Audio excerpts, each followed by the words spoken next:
Hey, you're alive. When I dragged you out of the river, I thought you were never gonna wake up. I checked your pockets for ID, a phone, maybe. I hope you don't mind. But all I found was some loose change. So, wanna tell me who you are?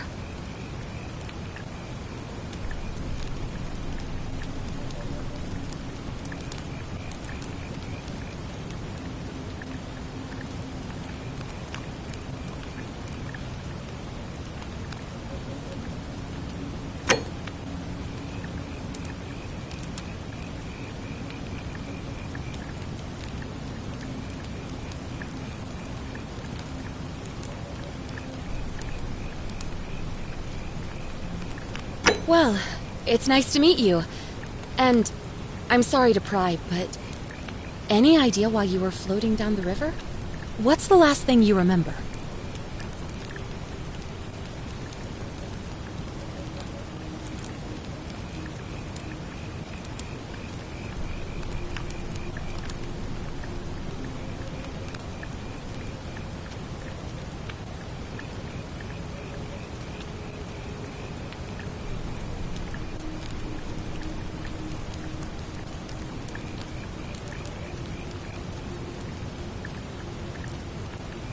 It does look like you took a pretty hard blow to the head. You're just lucky you've been given a second chance. Which is why I feel terrible for what I'm about to say, but I have a favor to ask. There are some ruins just behind you. Roman, I think. I need you to go in there and see if you can find a guy named Al for me. He went in there a few hours ago, and he hasn't come out. I've been freaking out, wondering if he's trapped or injured, or worse. I would have gone in after him, but he made me promise to stay here, no matter what. There's no way I'm leaving without him, so I'm just kind of stuck here, waiting. What I mean is, I was hoping you wouldn't mind going in there to find him? If you can do that, I can get both of you back to civilization in my boat. Please? Oh, of course. Sorry. I don't mean to be pushy, I just... What do you want to know? Oh, there's not much to tell. Feels like I've spent my whole life in a dead-end job with an endless commute. Know what I mean? Oh, I'd rather not say if it's all the same to you.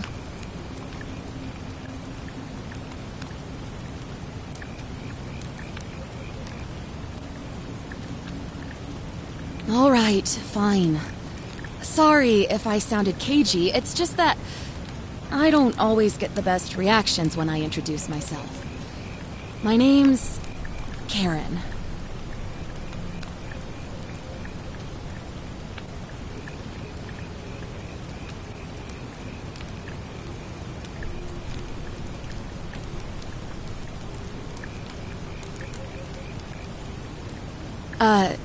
You're welcome. Always happy to help. Was there anything else you wanted to ask? He's the guy who washed up on the riverbank not long before you did. I thought maybe you two knew each other. I guess not. But maybe the two of you can piece together what you're doing here. In any case, you'll like him, I'm sure. Once you find him, that is. You really don't remember? We're in Italy. This river is the Tiber. Not much, really. But imagine what you might find in there. Priceless ancient artifacts. Al... What am I, an idiot? You could hike a long, long way in any direction and never find another soul. Trust me. Great. So you're ready to go look for Al?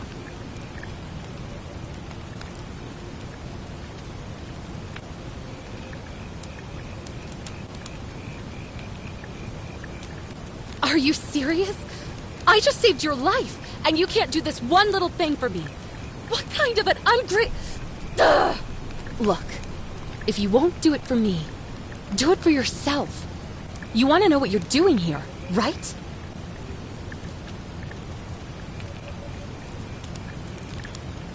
My hero.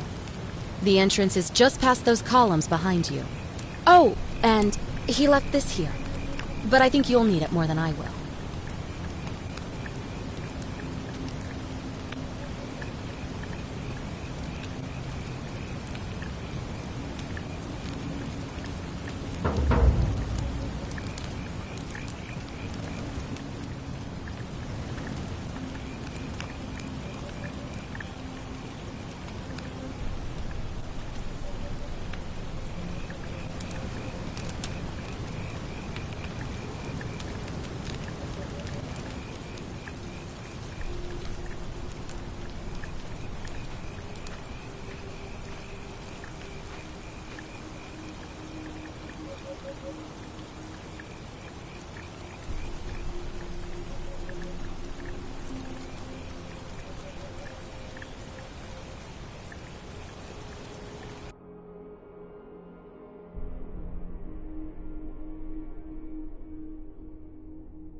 If you're reading this, it means I've discovered the entrance to an ancient Roman city hidden deep underground.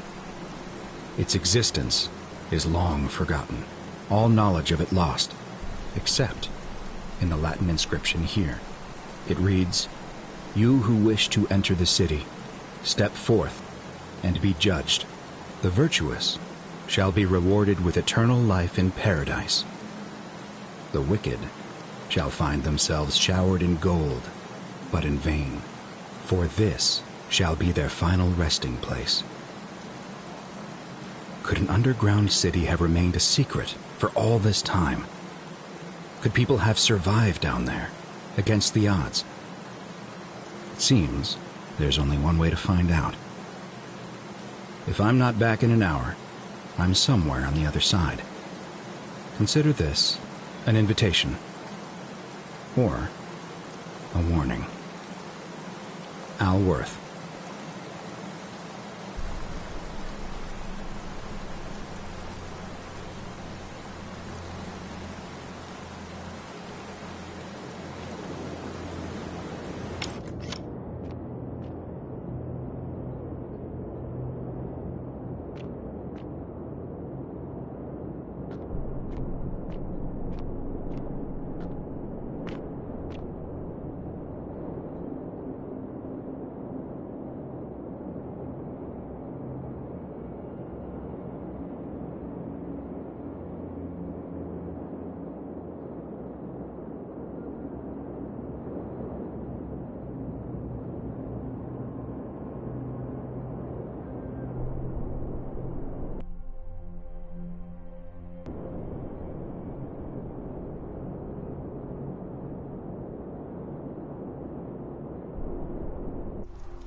To whoever reads this, I'm sorry you had to find me like this. And worse, that you'll suffer the same fate I did. I've spent a lifetime in this place, going around and around in circles, searching for a way out. The inscription was right. There is no way back. In here, there are only two options: death, or that godforsaken doorway into the past. I made the mistake of stepping through it. I wanted to set things right, and I tried. I really tried. Whatever I did, it took me right back to the beginning. Don't make the same mistake. Better to end it all now, and find out what awaits you beyond that portal.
Salve, friend. I'm Galerius. Mind telling me who you are and what you were doing in the Shrine of Proserpina?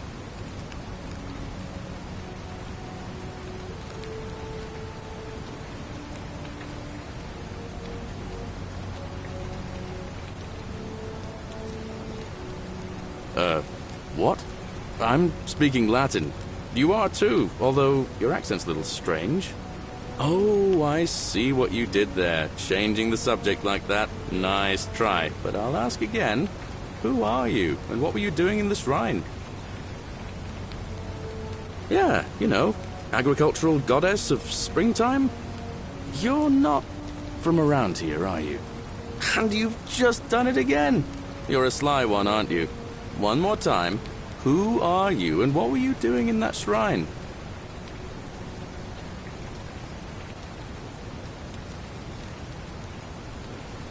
Oh, is that right? Well, just make sure you don't get lost in any other sacred places you're not supposed to be. Can't have you disrespecting the gods by accident, can we now?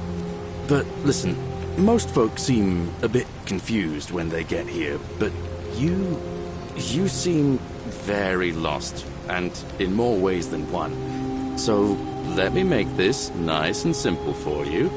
Live by our law here, and we'll all get along just fine. Not laws, law. There's just one, the golden rule, and the punishment for breaking it's kind of horrific. But our magistrate insists we take all newcomers to see him, so I guess I'll let him fill you in.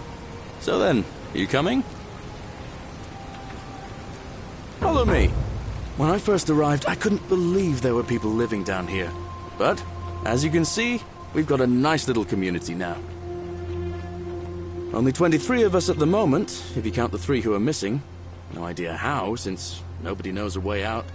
But it's just big and dark enough to get lost in, if you're not careful. Aren't you going to introduce me to your handsome new friend, Galerius? Keep it in your loincloth, Aurelia. I'm taking him to see the magistrate. That pompous old bore won't be magistrate for much longer. Anyone who helps vote him out today drinks at my bar for free tonight. Politics.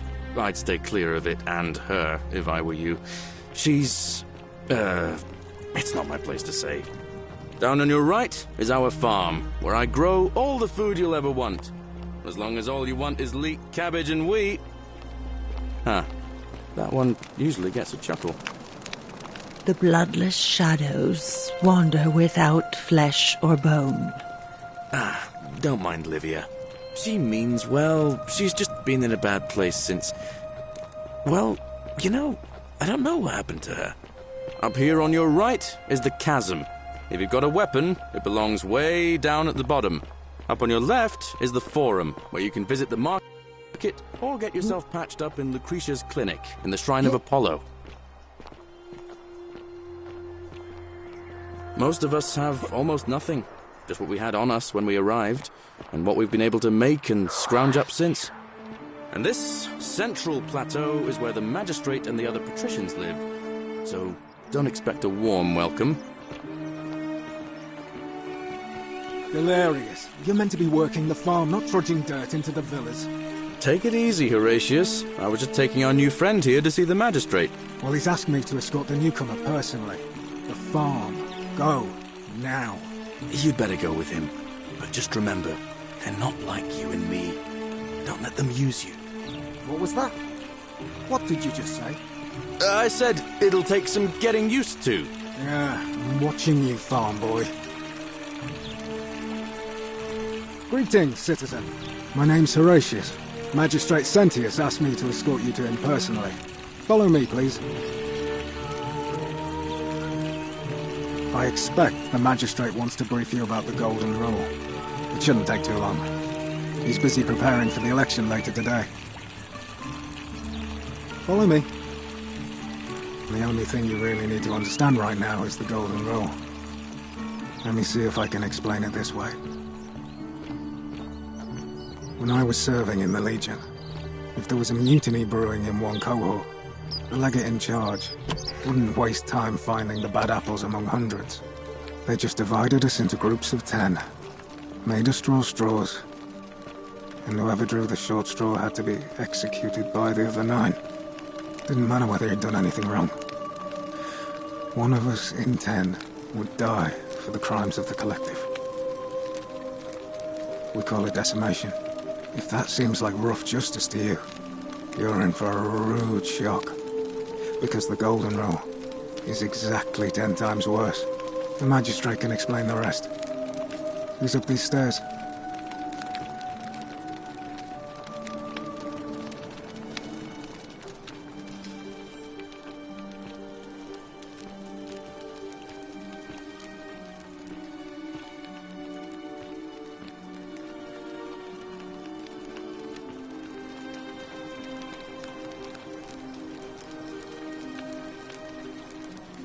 we're finally alone.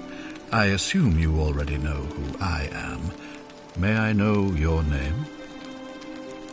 A curious name, to match a curious accent. But I digress. Now, you're probably wondering why I summoned you, and I'll get to that. But first, take a look at this wondrous place, would you? A secret city built deep in the mountains many hundreds of years ago. Indeed. More importantly, consider the miraculous community we've built here over the last 7 months. 22 complete strangers brought together by the fates, living and working together in our own little paradise. And in all that time, not a single sin has been committed. No fights, no theft, nothing. Have you ever witnessed something so extraordinary as a city without sin? Nor could I until I came here. But the reason for this miracle is as simple as it is terrifying. If even one person commits a sin here, every last one of us will die. You see, the builders of this place, whoever they were, left inscriptions warning, "The many shall suffer for the sins of the one." From what we can gather, breaking the law here will anger the gods and provoke a terrible punishment. Like the curses of Medusa and Midas combined, turning us all to gold.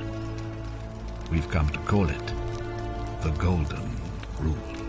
It's extraordinary that we've survived as long as we have, and each day I grow more and more afraid that our time in the sun is almost up. And now it seems that day is finally here. All that matters is that somebody in this city is about to break the Golden Rule. Why else would Proserpina send you now? Unless you and I can stop them, our doom is assured. I know that's a lot to take in, and you look like you have questions. Please, ask away. An intelligent question. There was a good deal of debate about that in our first weeks here. Does it refer to crimes or to some other ill-defined wrong?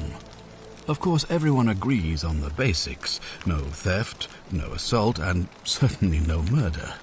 But beyond that, it was more difficult to reach a consensus. What about lying, insulting someone, blasphemy, trespass, trying to escape, bribery, infidelity, suicide? As magistrate, I had to exercise leadership, and so I made a decision. We must uphold the laws of the Empire to a standard never before seen. And we must honor the peace of the gods, the sacred accord between the gods and the people of Rome. It is only by offering the gods the proper respect that we may prosper, as Rome has for centuries.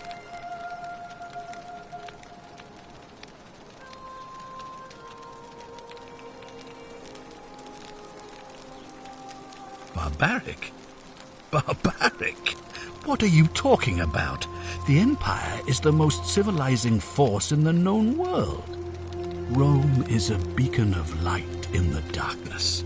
For 800 years she has borne great statesmen, philosophers, poets, artists, and engineers. We have comprehensive laws protecting the rights of our citizens, which have unified countless warring tribes all across the Mediterranean and beyond, from Gallia to Judea. All our citizens are treated the same, regardless of the color of their skin or their sexual preference. Can you say the same? When our people are starving, they are given food rations, and when they are wronged, they have the right to bring the guilty party before the magistrate. Our laws forbid treason, murder, assault, and rape, as well as theft and arson, and so on. No other civilization in the world is so advanced, and you have the hubris to call us barbaric? Of course, what else would we do with those prisoners of war who would otherwise have been executed? And besides, there are laws for their protection as well. On occasion, but our gladiators are almost all volunteers seeking glory, or condemned prisoners who would have been executed anyway. I do not see the harm.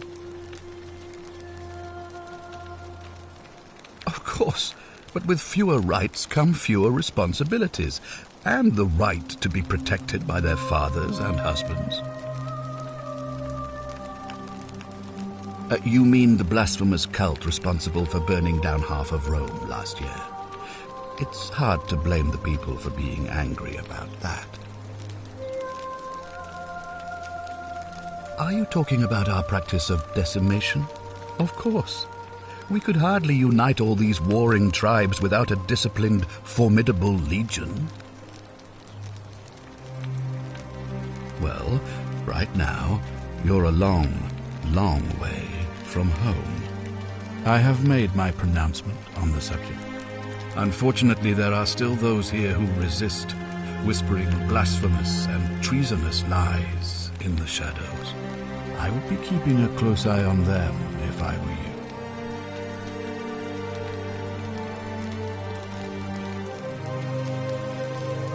You see, in my search for a way to save my people, I learned of an ancient ritual to Proserpina, the goddess of the cycle of life and renewal. It's said to open a doorway in time so that if the unthinkable happens, one person can pass through it and travel back to the past. And when I saw you arrive in a flash of light from the goddess's shrine, I knew that person was you. You don't belong in our time, do you? 2,000 years? That is unfathomable. Please tell me, in your time, what did you see?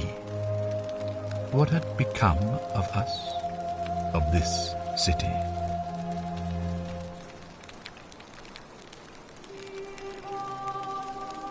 I have imagined it, our downfall, 1,000 times, but it still breaks my heart to hear the truth of it. All I can tell you is that it's a ritual sacrifice to Proserpina. I stumbled across instructions. I have to recite a prayer, and of course, as with all rituals, some sacrifice is involved. Usually that means wine or food, or in some cases a live animal. In this case, the sacrifice is rather more costly. The life of the person performing the ritual. I don't suppose you saw any sign of me in the future? Ah, I assume that was me. If I'm forced to perform the ritual, it's going to cost me everything. You'll try to make sure I don't need to use it, won't you? Well, I suppose that's all I can ask for. Well, I believe you're in the best position to go around asking people questions. You're new here, and it'll seem perfectly normal. As for me, well, it pains me to say my attempts to impose order have not earned me many friends. I fear I may not even remain magistrate after today's election. The people here would only treat my curiosity with suspicion. You shouldn't have that problem, though, unless, of course, you get off on the wrong foot. Do you ever stare at a problem for so long that you can't see it for what it is anymore?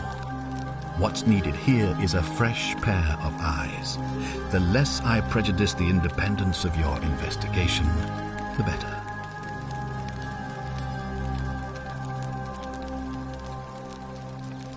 Me? Why would you suspect me?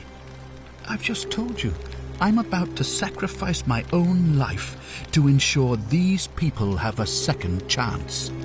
What reason could you possibly have to suspect me, of all people? I'm glad you think so. Without trust, without each other, we won't be able to prevent what is about to happen. Well, all right. There are those who wish to vote me out of office so that they can pursue their own misguided political agenda. Frankly, their selfishness and recklessness risk destabilizing the entire city. I would be looking very carefully at them if I were you. You mean you couldn't speak Latin before you arrived here? How strange. But the gods are active here, and their temples and shrines hum with power like nowhere else in the Empire. Perhaps when Proserpina brought you here, she planted the seed of Latin in your mind so that you could better serve her. An unbeliever, then? If you come up with a better explanation, I'll be interested to hear it.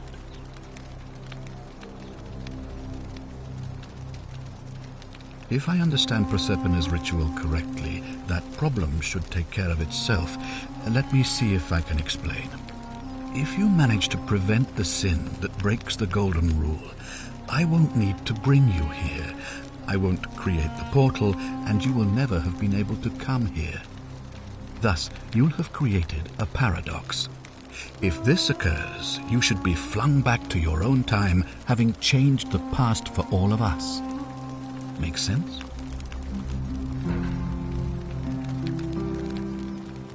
Ah, good. So, are you with me? Can I count on you to figure out who's about to break the Golden Rule? Wonderful. Now, I need you to investigate the city, talk to everyone, help them if it'll win their trust. I authorize you to enter private homes and inspect possessions and documents, unless, of course, you're asked to leave. Figure out who the culprit is, and as soon as you have a name, come back and tell me immediately. Oh, and one last thing. If I were you, I'd start my investigation by visiting Lucretia at the Shrine of Apollo in the Forum. I heard wailing from there not long ago. Seems like something's not right.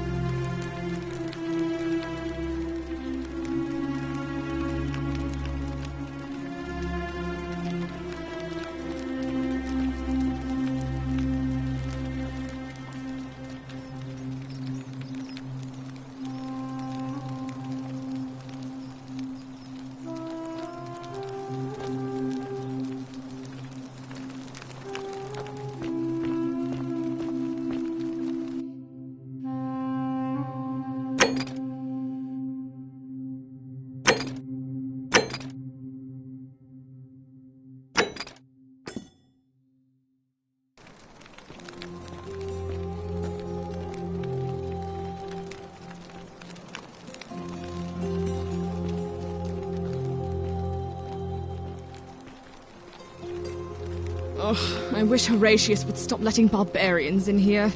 What do you want? I'm Sentia, eldest daughter of the magistrate. But you'd know that if you'd been invited in here and introduced properly. What are you doing in here? And why are you dressed like that? Really? I'd never have noticed, what with your flawless accent, appropriate attire, and impressive mastery of our customs.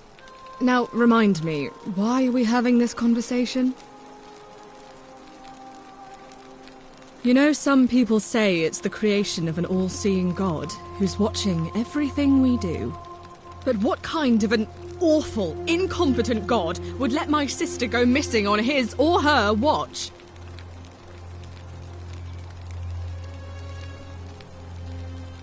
Oh, I'd say it to their faces if they had the courage to show themselves. Did you hear that? Curse you, you coward! Where is my sister? What do you have to say for yourself? No response. Nothing.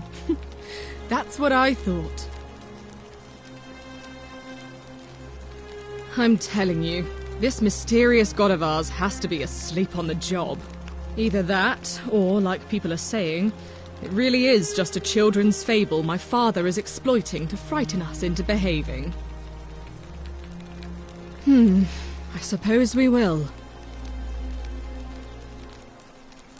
Ugh, what is it with you people? You heard the rumour that my little sister escaped and figure I must know a way out too. Is that it? Well, that's just a stupid rumour. We have no idea what happened to Scintilla.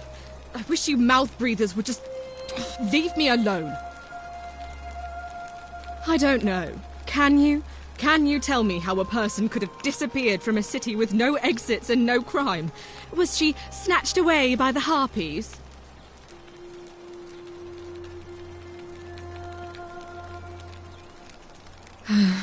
It was 3 weeks ago. We ate our evening meal together, and I remember she seemed happy. In love. We went into our rooms, I went to sleep, and when I woke up, she was gone. That's it. I think so, yes.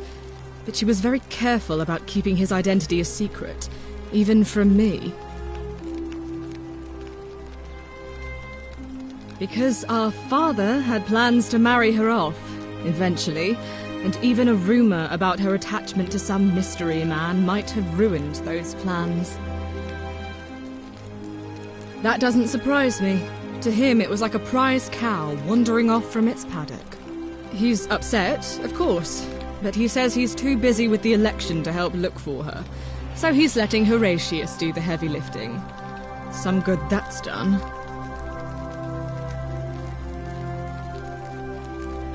I don't know, but it's been 3 weeks since she disappeared, and he hasn't come forward. That might speak to a guilty conscience. All I know is, whoever he is, he's still here in the city. You really aren't from here, are you? All Roman women are named after their fathers. I think it's their way of branding us, like cattle to be sold at market.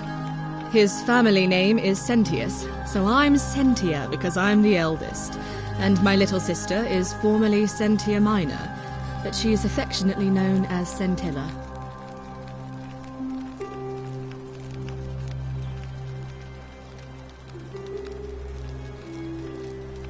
I hope you're not insinuating I'm somehow pleased with her disappearance.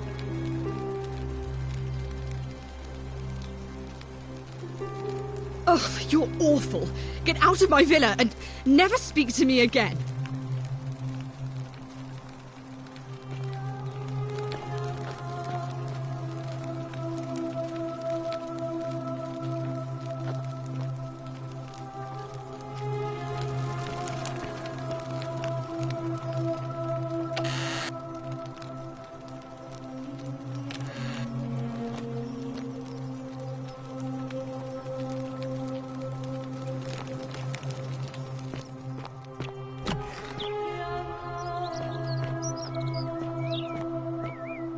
Citizen.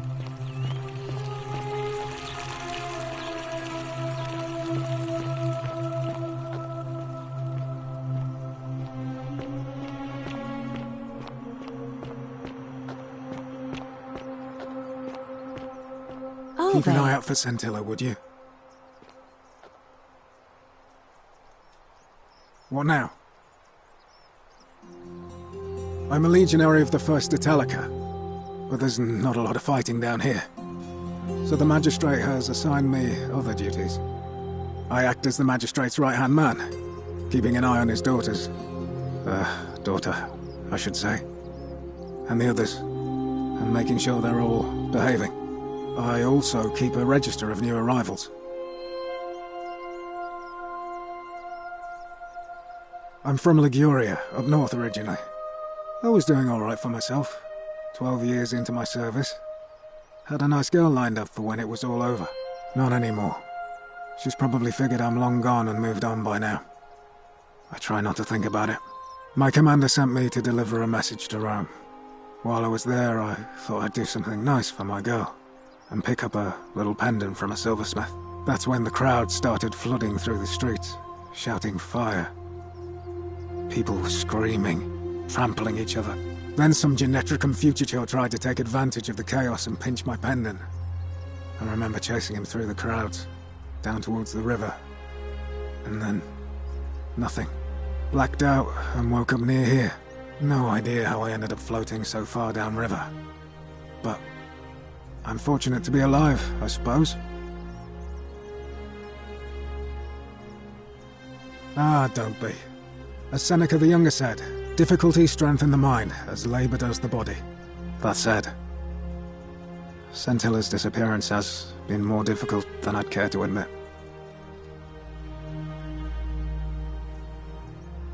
He's one of the better commanders I've ever had, that's for sure. Good stoic. Lives by Seneca's words. Treat your inferior as you would wish your superior to treat you. Can't ask for much more than that.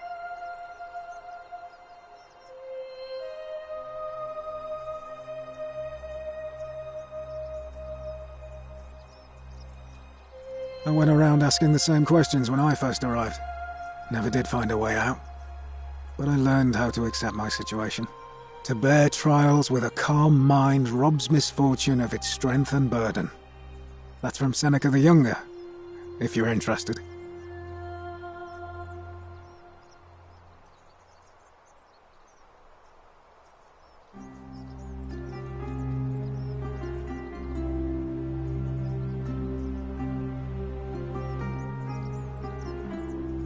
I don't see why not.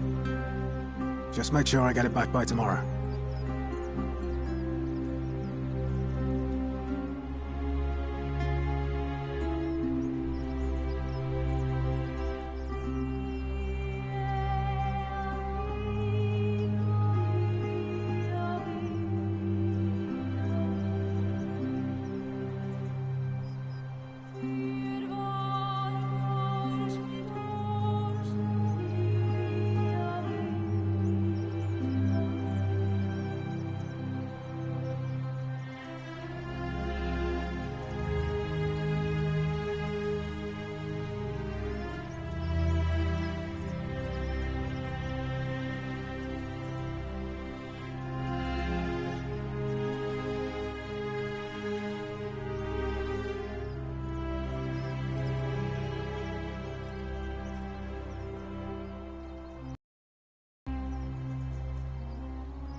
Of course.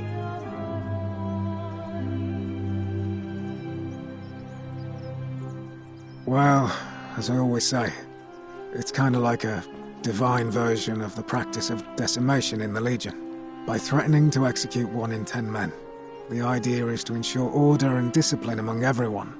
And it works. If you knew you could be executed because your brother-in-arms is planning a mutiny, well, you'd bloody well watch him like hundred-eyed Argus, wouldn't you?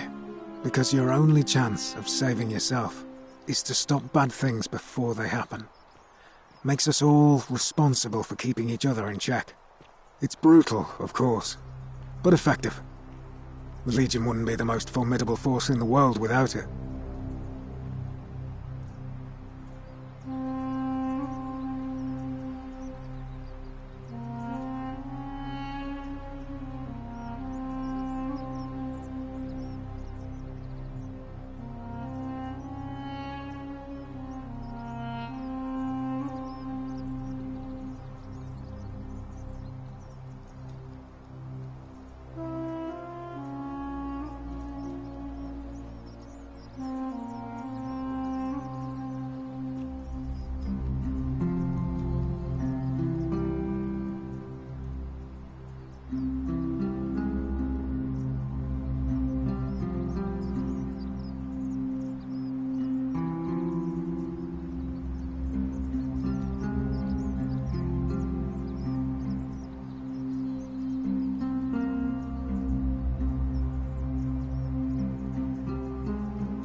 war crime. Isn't that a contradiction in terms?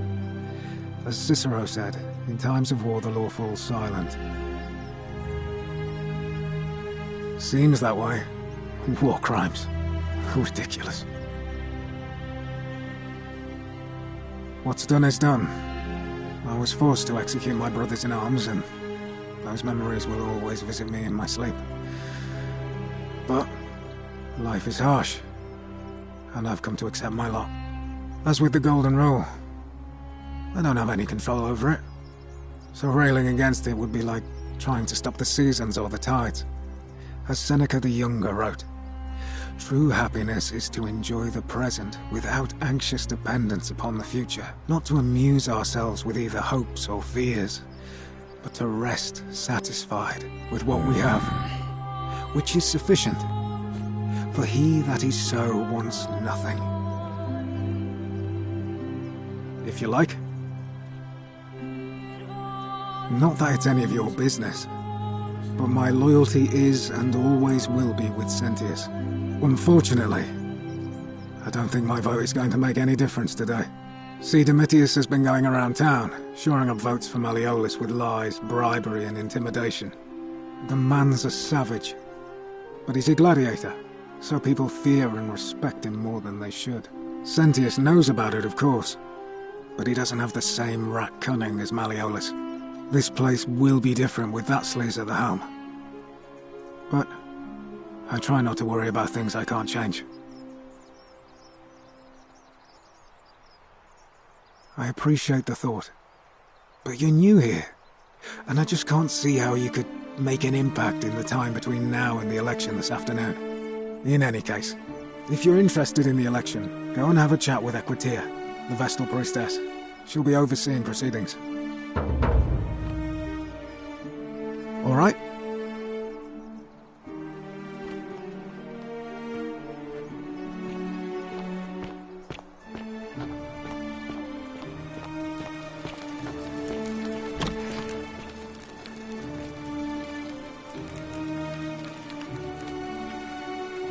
Give me a moment.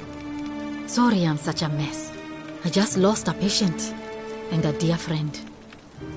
Yulia. She was a good woman.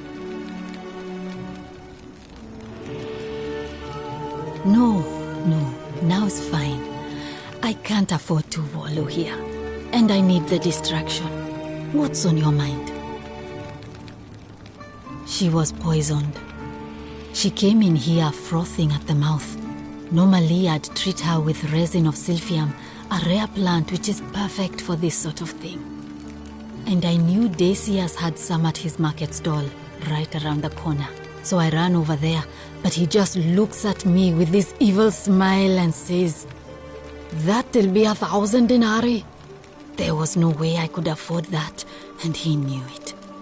Then that toad shrugs and says, "Supply and demand. I guess you don't value your friend's life that highly." Anywhere else, I'd just pay a thug to steal it from his stall, but there's no way I can do that down here with the Golden Rule.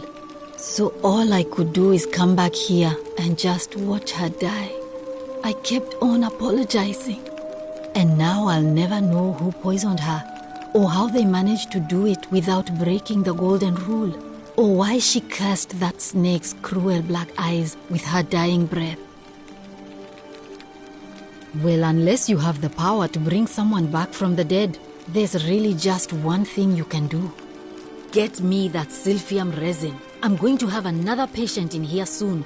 Could be in the next day or in the next hour. And I will not allow this to happen again. I don't care how you get it, but you have to make it happen. Because if I lose another patient this way, I swear to the gods below, not even the Golden Rule will stop me from marching up to that Genetricum Fututo and scratching his eyes out.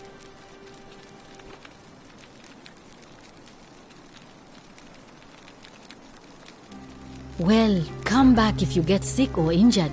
Day or night, I'll do what I can.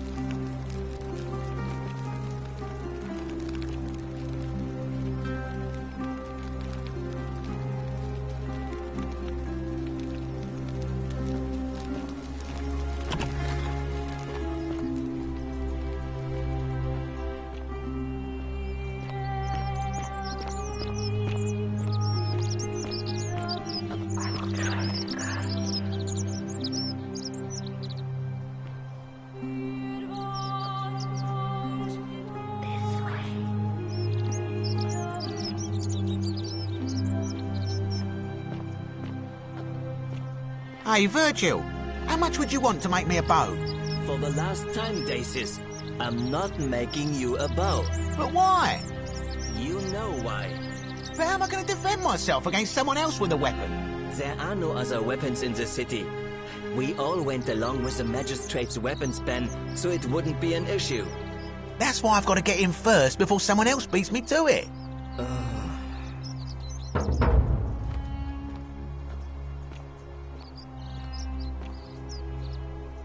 Salve, stranger, and welcome to our idyllic little slice of the Empire.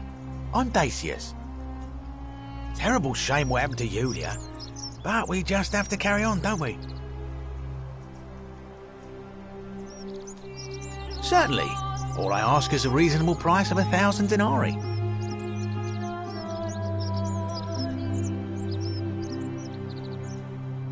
Oh, it's perfectly legal. Simply a question of supply and demand, I'm afraid. Take it or leave it.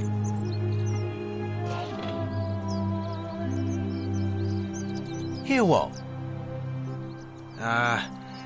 You sure you're feeling all right?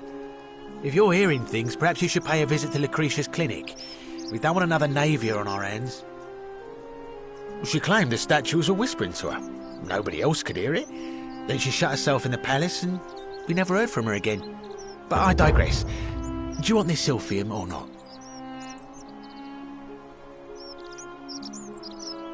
That's hardly my concern. But if you get a job, work hard and save your coins, you should be able to afford it within, say, 5 years? Well, if you did that, you'd break the golden rule, and we'd share the same fate as the last lot who lived here. Is that what you want?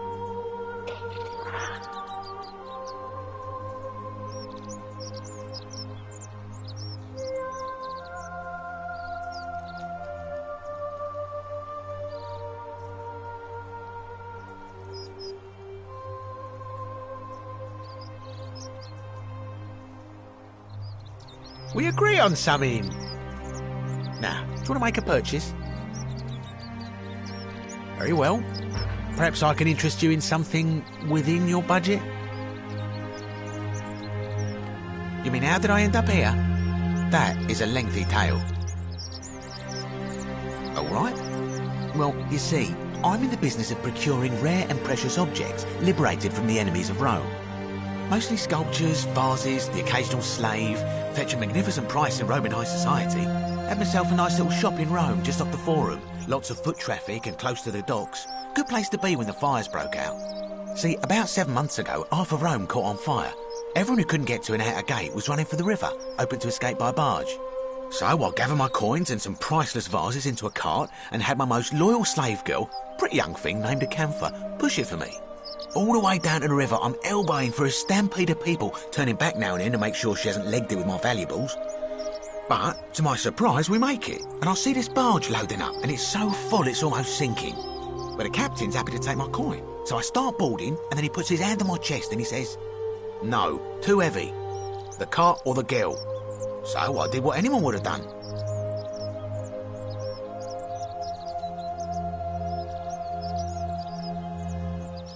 Of course I chose the cart. I mean, I can always buy a new slave girl if I still have my money. So I put my hand on the cart, and I guess she realised what was happening because those pretty black eyes of hers go all wide. And in one swift motion, she topples the whole bloody thing into the Tiber.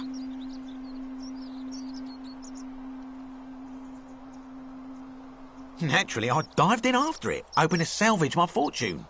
Only, I guess I must have hit my head or something, because everything went black. When I came to, I'd washed up on the riverbank not far from here with nothing in the world but a single silver coin.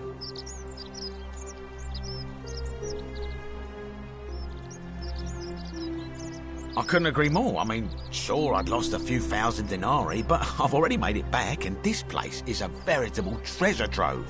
Look around you. There must be more gold in here than in the treasury of Rome. If I can just figure out how to get it out of here.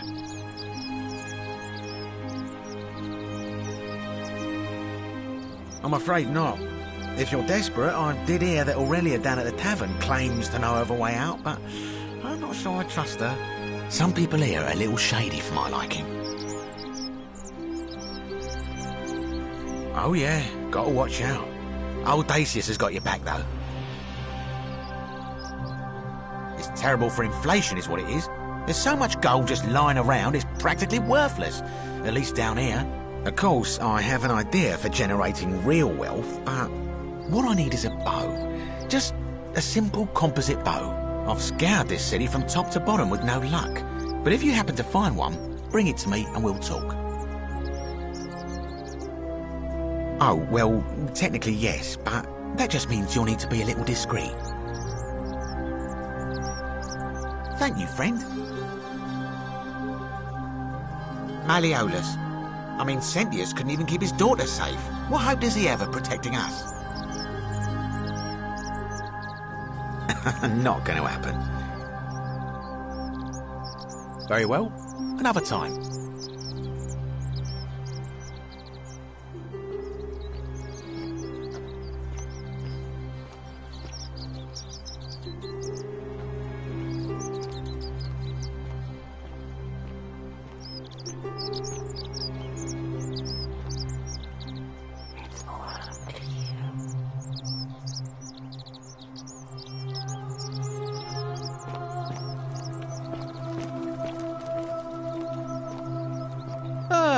A fellow traveler from a faraway land.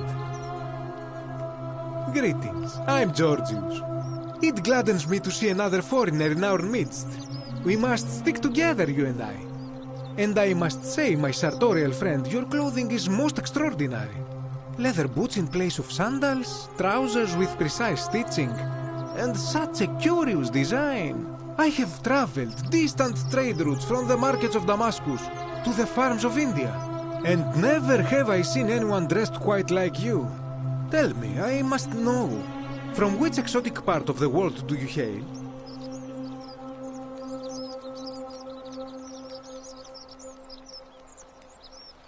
And now you have me more intrigued than before. But since it appears you do not wish to share, I will wait until we are better friends. We will have much time here to get to know one another. But for now, do you require assistance? I know you do not require clothing, so information perhaps? My story? How kind of you to ask. I am a tailor and I run the humble shop in the forum.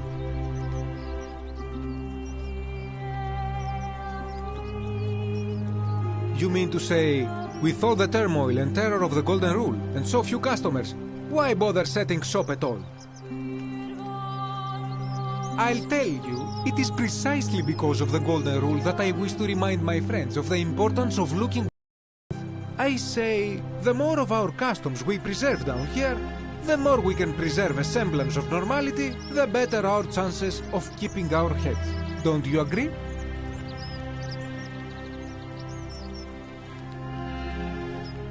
A good question. A very good question indeed. And I would be happy to tell you if only I could remember it clearly myself. I remember I had just been to Rome to sell an extraordinary selection of wares, and drowning in coin, I decided to celebrate my success. I rented a prestigious villa by the Tiber, invited over a few select friends, and we began making our way through some of the most exquisite wine money could buy. Quite a lot of it, in fact. Now, I have had visions and awoken in strange places before. I have even found myself naked in the desert sands more than once, but none of that compares to this. This time, I remember people screaming, then falling into a void as empty as time before creation, gasping for air, and then nothing. When I regained my faculties, I was lying naked by the banks of the Tiber, gods know how many miles from my villa. Indeed. I'm lucky I was carrying a little extra weight. I believe it kept me afloat. In any case, it seems I'd been rescued and resuscitated by a benevolent stranger. I went to find firewood for his campfire, stumbled across a cave, and discovered that trapdoor temple. And here I am. Anything you like. Shh! Not so loud! What are you playing at? Have you not been told about the last attempt? Oh, then I suppose this duty falls to me. It is a long story. course, the first question any of us asks when we first arrive is, how do I escape? It is only natural after all. And scaling the chasm wall is out of the question, for it is simply too steep and too far. But as they say, if the wind fails, use the oars. And here the second option is to leave the way we came in, through the shaft above the bathhouse. See, the shaft is quite high, but if one gathered up enough wood, one could make a series of ladders and climb one's way out. They have. I am getting to that. There was an attempt, made by resourceful fellows who lived here some years ago. They even decided to keep records of their escape attempt for posterity. Unfortunately, as soon as they began to carry the first ladder down the hallway, they heard a godlike voice shake the entire city, and that, tragically, is where their tale ends. So it seems that to merely attempt escape is to invite the wrath of whichever god oversees this place, and so I say it is best to not even discuss it aloud.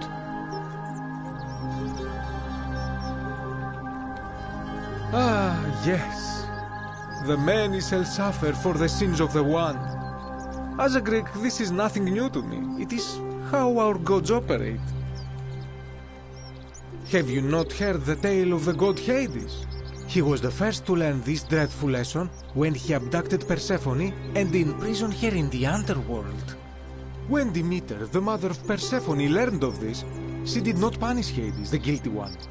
Instead, she changed the climate of Earth, so that it became hot and dry. Nothing grew. The grain turned to empty husks, and the rivers dried up. Innocent people died by the tens of thousands, until at last the other gods were forced to act, lest they have no worshippers left. So yes, we know this rule. This has always been the case. The Golden Rule has merely brought it into focus. If we are to survive, I say we must each heed the simple wisdom of Thales of Miletus, first of the 7 sages of Greece, who said, "Avoid doing what you would blame others for doing." It does, doesn't it? But it is not enough for us to do this alone. For even if 99% of us adopt this principle, that will never be enough.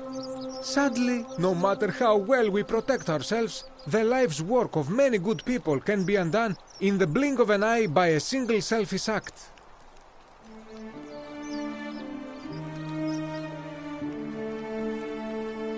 It is not all bad, my friend, because it is this fragility which makes life so precious.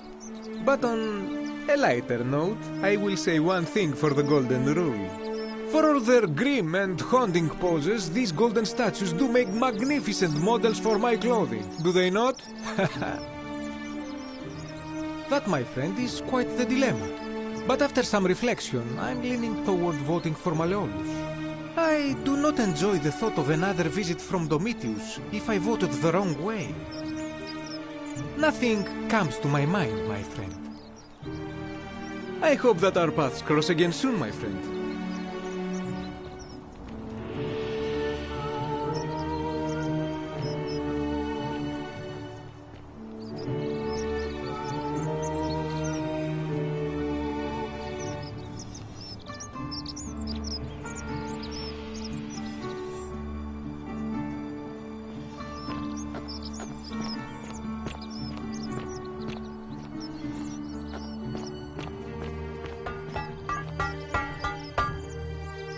Ah, a new face.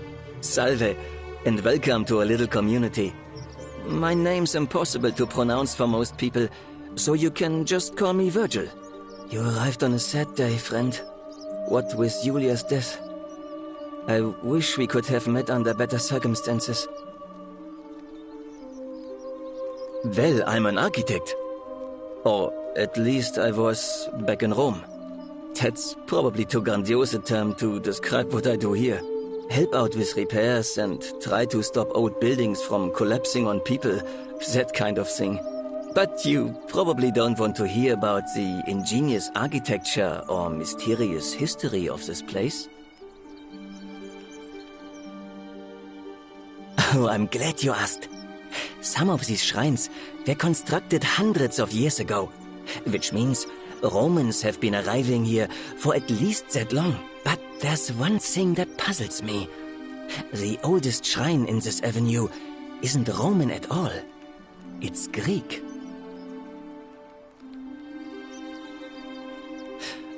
Well, yes, that could be the reason. Or it could mean that there were Greeks living and worshipping here before the Romans arrived. Which begs the interesting question, who really built this place? And could it be far older than any of us imagine? If only there was a way we could talk to the people who came here before us. The stories they could tell. Gladly. Personally, my favorite thing about this place is the aqueducts. Those series of adjoining arches. They're an ingenious feat of Roman engineering with a very practical purpose. They take fresh water coming from outside the city and distribute it all across the chasm. It's funneled below the palace and into a cistern beneath the great temple. Some of it flows down into another cistern beneath the villas, and the rest is funneled to the shrine of Proserpina, where it fills the lake and allows us to fish and farm.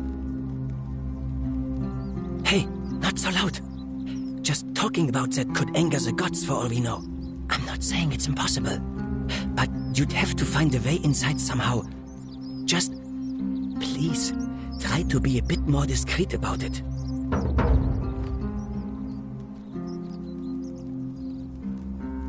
You mean the Great Temple? This one's a bit of a mystery. Given the way it's positioned so prominently, looking down on us, it's clear that whoever built it felt it was the most important temple in the city. Unfortunately, someone else went out of their way to keep its purpose a mystery. You see, usually a temple is dedicated to a particular god, like Proserpina or Diana or Apollo. Usually, that god is obvious. But in this case, it's unknown. There's an obelisk out the front, which probably used to bear the name of this unknown god. But it appears some barbarian defaced it. And of course we can't get inside because it's locked up tighter than the Temple of Saturn in Rome. And that contains the treasury. So we're all left wondering, which god is that temple dedicated to? And could it be the one responsible for the Golden Rule? Unless somebody figures out a way inside, I suppose we'll never know. Of course. You wouldn't believe how often the new ones ask that question. But I'd tell you the same thing I tell everyone else. There are much worse places to live out your days. You might have a few sleepless nights thinking about the Golden Rule, but once you get used to the fear, knowing that a single slip-up could cost you everything, it's not too bad. Nothing new to me, anyway.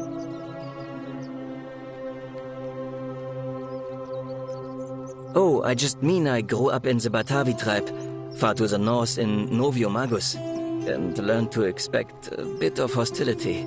They weren't nearly as tolerant as the Romans. Some people say it's divine, the work of a god, but I'm not so sure. It just seems so flawed to me. Like it's distinctly human. I mean, once you've been here long enough, you'll notice people doing things that just seem so wrong to you. But this so-called god doesn't seem to care, which means one of two things. Either you don't know the difference between right and wrong, or this unknown god doesn't. And I'm pretty sure I know the difference. Do you? Good. Then I hope you'll agree that there are only two ways of dealing with unfair rulers. The first is to leave. The second is to remove the ruler from power. And it seems leaving may not be an option. I'm glad. It's best if I say no more, but I hope you give it some thought. Oh, it means someone thinks I'm a sinner, and that I'm going to break the Golden Rule. Look, I haven't done anything wrong, if that's what you're thinking. Somebody just has a problem with my preference for male company. And when you grow up in the north, as I did, in the city of Noviomagos, you expect a bit of hostility. The Batavi are not known for their tolerance. I saw enough friends killed or driven away to know the cost of not keeping your personal affairs to yourself. So I hid who I was for, what was it, nearly 10 years? Watching what I said and where I looked. But that kind of fear eats away at you slowly, until living isn't any better than the thing you were afraid of. Needless to say, since I'm now living underground, halfway across the known world, with an assumed name, my openness didn't go down well among the enlightened folk of the Batavi. Nice of you to say, but not necessary. In any case, the Romans are far more accepting, and among them, I get to be who I am. Or at least I thought that was the case. It seems I was wrong. It's not just graffiti. I have quite the collection of handwritten notes too. The strange thing is, I keep my personal affairs to myself. I've never really been interested in any of the men here. Not my type. So I'm not sure what I could have done to upset this person. If I had to guess, I'd say it's probably one of those cultists. Strange bunch. They insist there's only one God, and that he considers my nature a sin. Can you believe that? If there are any of them here, they won't admit it. Not since they supposedly burnt down half of Rome last year and went into hiding. All I know is, if these threats keep escalating, eventually my secret admirer is going to cross a line and break the golden rule. What? Really? I didn't expect that. But thanks. It's always a pleasure to meet someone so selfless. I'm glad you arrived when you did. I'd start by figuring out who the cultists are. Or maybe ask around among the merchants here. Someone who lives or works in the forum must have seen something. But if you find them, please don't hurt or humiliate them. I suspect they're just confused. Well, Malleolus is talking about loosening some of the restrictions in this place. And while it's all a bit vague, at least he has a vision. My vote isn't for sale, if that's what you're asking. Nice to talk to you.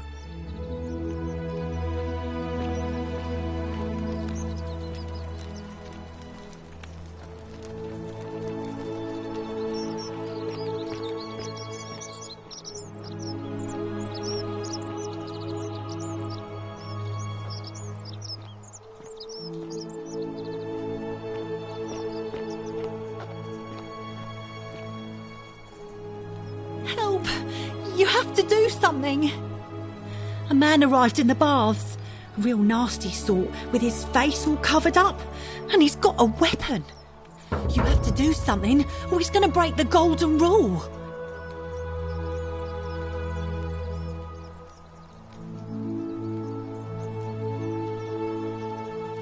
Fabia, but now's not the time. Are you going to help or not? None of us do. The magistrate made us throw them all into the chasm. So now this man's bow is the only one in the city. You'll just have to improvise. Thank you. He's still in there, somewhere. I have to hide. Find me in this empty shrine when it's over.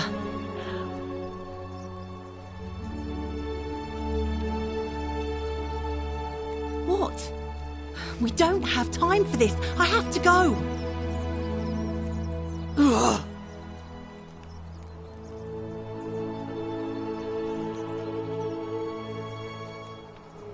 The shrine is collapsing!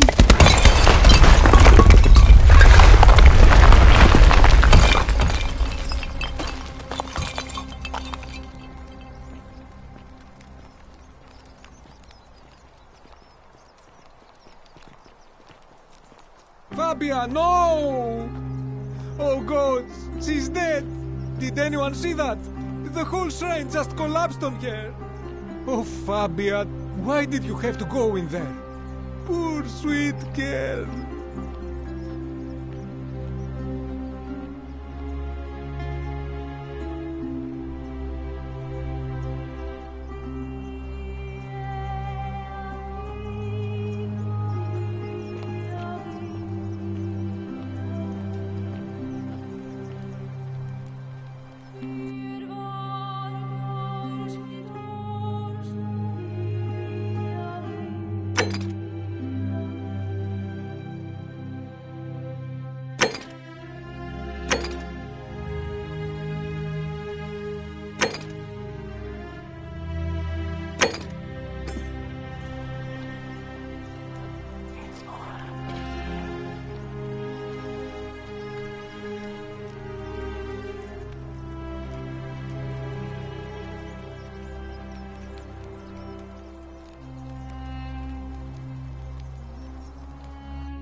Salve, friend.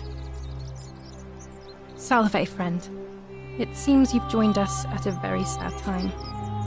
We lost a troubled young man today. Ulpius was his name. Oh, he took his own life.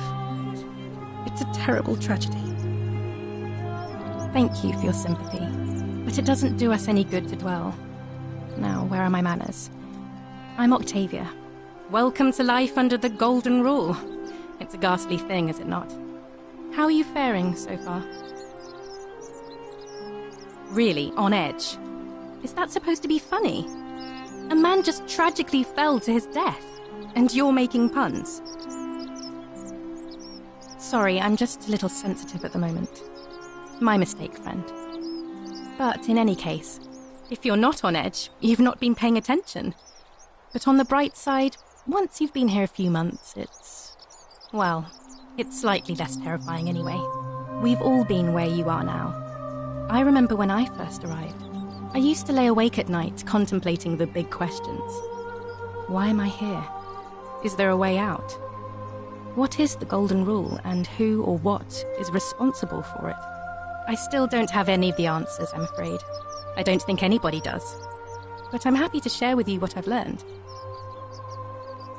Here, in this place, the magistrate has me earning my keep by cleaning and pruning the gardens. It's not quite how I expected my life to go. I used to live in a lovely villa on the banks of the Tiber. I was even betrothed to a handsome young man from a prominent family. But long hours of menial labour for the good of the community has its own charms too, I suppose. Oh, much the same way as many of the others. When the fires came to Rome 7 months ago, my family and I fled for the Tiber, hoping to escape on a barge. We were among the fortunate ones with enough coins for passage, but unfortunately, there were a lot of desperate people, and they boarded before we could depart. A scuffle broke out, and I was pushed overboard. The last thing I remember was the water, rising up to hit my cheekbone. I woke up by the river, near that shrine, and stumbled across this place. Oh, that's all right. I'm sure it's all part of God's plan for me.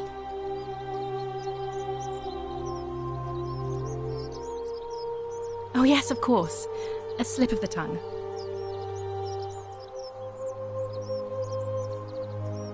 If you like. I'm afraid not. Although, I did once hear someone gossiping down at Aurelia's tavern about a possible way out. I don't put a lot of stock in such rumours, but if you're desperate and wealthy, you could look into it, I suppose. If that doesn't work, then I suppose we're all stuck here until the gods decide our fate. I hope it works out. The many shall suffer for the sins of the one. I think about those words a lot. I'd like to think that if we all love our neighbours as ourselves and do to them as we'd have them do to us, then we'll all be fine. But on the other hand, I was always taught the intent of man's heart is evil from his youth, and that all of us are born with a tendency towards sin.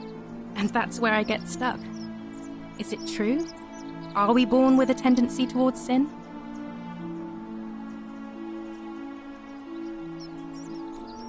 You don't think that's a little naive? I suppose you've never seen what I've seen. Innocent men and women, torn apart in arenas while thousands of Romans look on and cheer. I wish I shared your faith. Please keep that to yourself. I know you're not from around here, but things are very difficult for us right now.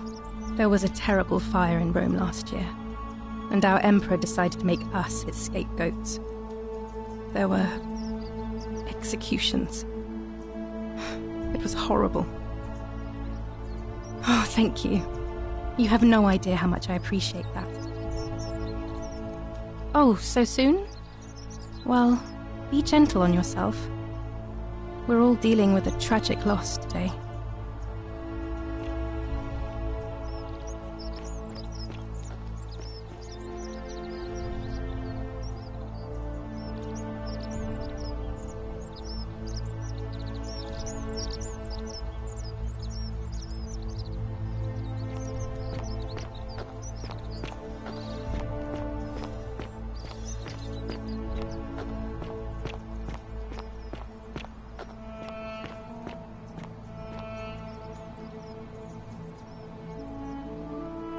A new face. Ave, and may Vesta watch over you. I'm Equitia. To what do I owe the pleasure of this visit?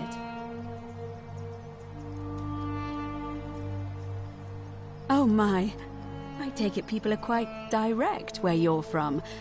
I suppose it's quite charming in its own way. Usually, however, you wouldn't simply march up to a Vestal priestess and without due formality or courtesy ask, "What is your story?" The proper approach would be to arrange an introduction through a mutual acquaintance in high office, by which time you would already know how to address me. And then you would find a way to satisfy your curiosity rather more indirectly. But to be honest, I've often thought what an unnecessarily formal way to communicate that is. So, let's do it your way. You just keep being yourself and ask whatever you like. It'll be a refreshing change. You know, I'm not entirely sure. But what about you? How did you end up here? Karen, you say? And nothing about that name seemed odd to you.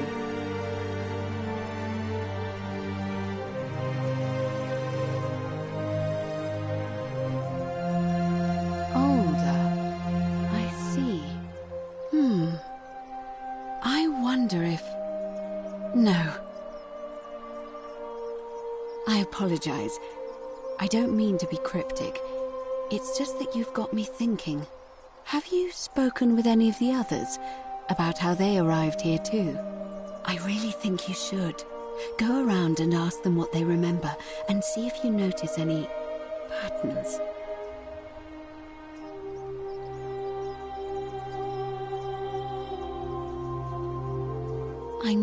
I know. I just don't want to see what happened to Livia happen to you too. You have? Then what is it? Yes, I understand many of our friends were carried here by a river current. What else? There are definitely some common threads there. But I think we'll need at least a few to ensure we're not just seeing coincidences. Keep asking people how they wound up here. I don't want us to rush to any conclusions yet. Livia's fate weighs heavily on my mind, and dictates we should be sure. Yes, you should ask the others first. I don't, I'm afraid. It seems to me we're exiled here until the gods judge us, one way or another. I'm quite sure it's the work of the gods, which is strange because they've never been particularly concerned with our misdeeds, as long as we've kept the peace of the gods. We ask for blessings, for good health, bountiful harvest, military victory, and in return, we offer praise, wine, incense, or animals. But here, it seems they require much more of us. I find myself reminded of an especially pertinent tale from our great poet Ovid in his epic Metamorphoses. Would you like to hear it? It is rather long. Wonderful. It goes like this. Baucis and Philemon were an old married couple living a humble life in a small town. One night, the town gets a visit from a couple of vagrants. They go from door to door, asking for a place to stay the night. Of course, being vagrants, they're turned away sharply from house after house, 1,000 in all, until finally they come to the little cottage where Baucis and Philemon lived. Now the kind old couple had very little to offer, but nevertheless, they invite these strangers into their house and offer them food, wine, and a place to stay. Immediately the guests make themselves at home. They begin gulping down the old couple's wine, so much so that Baucis, the old lady, begins to worry they're going to run out. And then she notices something strange. Her wine pitcher keeps refilling itself, as if by magic, realizing only a select few possess such powers. Says to her husband, Philemon, "I think these men are gods in disguise." Immediately the couple begins apologizing for offering such coarse wine. and the vagrants metamorphosize and reveal themselves to be Jupiter, the king of the gods, and Mercury, the trickster god. They confide they didn't mind the meager offerings. They were just pleased that someone in the town offered them hospitality. Then Jupiter says to them, "You have passed our test, but everyone else in this city failed, so we are going to destroy this place and everyone in it, except you, who we will grant a wish."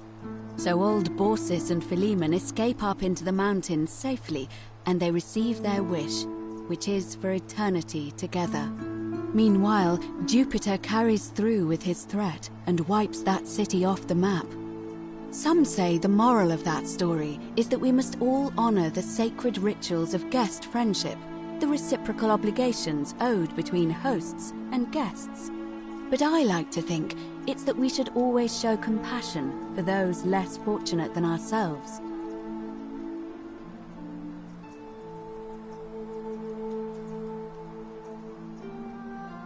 A cynic philosopher might take that view, but it's not entirely invalid, I suppose.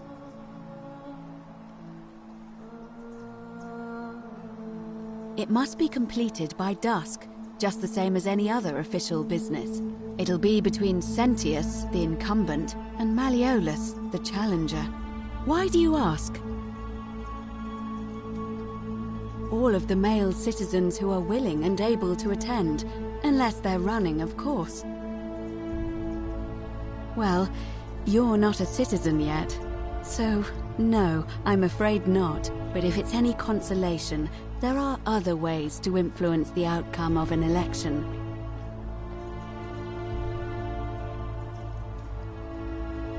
I'm responsible for announcing it and making sure the procedures are followed. You can, assuming they're eligible and willing to accept the nomination. Certainly. And did you notice anything? A pattern? Keep up Livia's... It'll be... Why do you... As I said, I'm planning to hold it before dusk, but I suppose I could hold it sooner, if there's a good reason.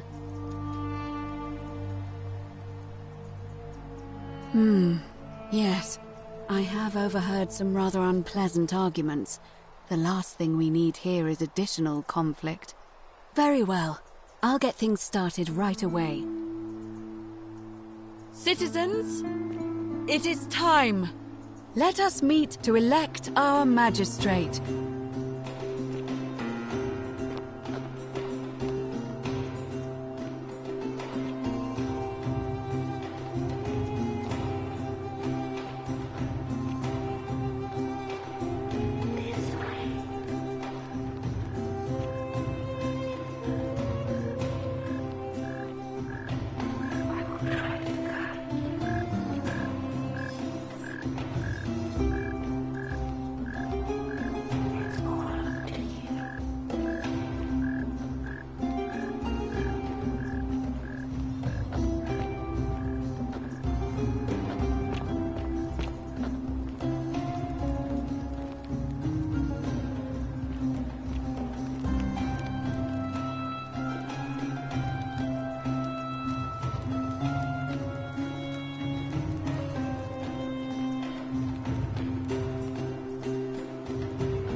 Citizens, we have a quorate body of voters gathered here to elect the city's magistrate. The candidates are Sextus Sentius Imperiosus and Marcus Malleolus Gurges. As agreed, We shall dispense with ballots, and candidates will abstain from voting. Let's make this quick. As I say your name, call your vote. I'll start with you, Horatius. Sentius, of course. Georgius. Malleolus! Dacius. Malleolus. Galerius. I abstain. I'm just here to observe. Virgil. Malleolus. Rufius. Malleolus. And finally, Domitius. Malleolus. Who else? Citizens, you have made your decision. Your new magistrate is Marcus Malleolus Gurges. Hail, Magistrate Malleolus. I said, hail, Magistrate Malleolus. That's more like it. Thank you. Thank you. I am delighted and deeply honored to have been elected your magistrate. And now, I make this solemn promise to you, good citizens. Under my leadership, you will finally enjoy the freedom you deserve. No more shall you walk on eggshells, fearing simply to live and breathe, because the tyrant Sentius told you it was forbidden. For my first act as magistrate, I hereby announce a day of celebration to mark the end of an era. The myth of the Golden Rule is no more. The Golden Rule is real, you idiot. For his attempt to deceive us all, Sentius is hereby found guilty of treason against the Empire. What? I have committed no crimes. This is madness. His sentence: to fight for his life in gladiatorial combat against Domitius. Here and now for your entertainment. You have no idea what you're doing. You're going to get us all killed. Wait, I exercise my right as a Vestal priestess to pardon him. I will not allow you to do this. You're showing your true colors now, priestess. Your corruption sickens me. Domitius, ignore her. Proceed. This is insanity. You'll doom us all. Lies! It is time the Golden Rule was exposed for what it is. A children's fable, exploited by a treacherous leader to instill fear in all of us. This is why he's in his gladiator gear. They've been planning this all along. Shut up, all of you. The magistrate has spoken. I'm going to enjoy killing you, old man. The many shall suffer for the sins of the one.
Salve, friend.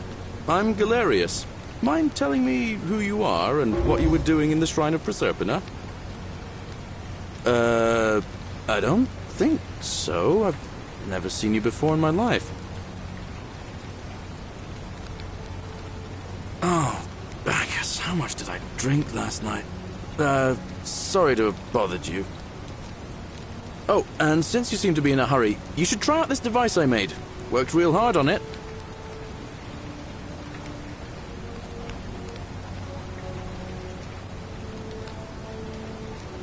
Just attach the pulley to the rope over the lake and hang on to the handles. If it works, it'll be faster than walking. And if it doesn't work, worst thing that can happen is you'll take a swim in the lake. I haven't quite summoned the courage to test it myself. But don't worry, it's completely safe. Probably. All right, see you around.